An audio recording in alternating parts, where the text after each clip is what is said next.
countries in lockdown, 4 billion people are now sheltering at home from the global cacophony of COVID-19. It's protective measure, but it brings another deadly danger. We see a shadow pandemic growing of violence against women. Government authorities, women's rights activists, and civil society partners have flagged increasing report of domestic violence during the crisis and heightened demand for emergency shelter. Helplessness in Singapore and Cyprus have registered an increase in calls by more than 30%.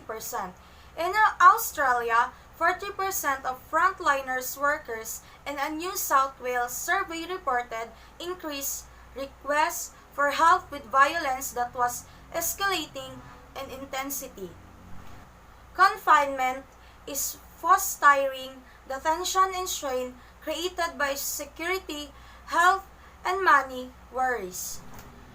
And it is increasing isolation for women with violent partners, separating them from the people and resources that can best help them. It's a perfect storm for controlling violent behavior behind closed doors.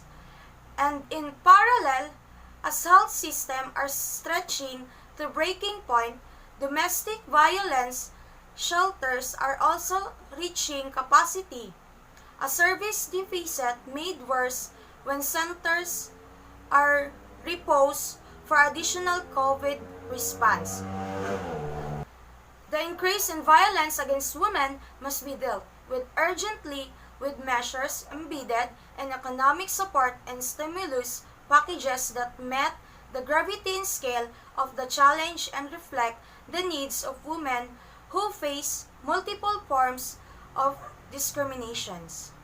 The Secretary General has called for all governments to make the prevention and redress of violence against women a key part of their national response plans for COVID-19.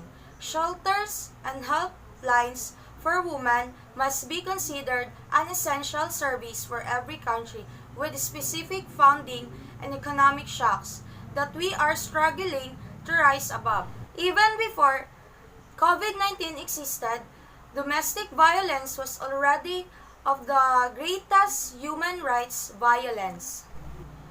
The private sector also has an important role to play, sharing information, alerting staff to the facts and the dangers of domestic violence, and encouraging positive steps like sharing care responsibilities at home.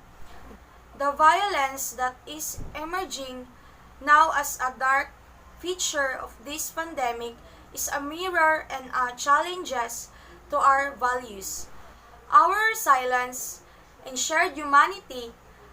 We must not only survive the coronavirus, but emerge renewed with women as a powerful force at the center of recovery.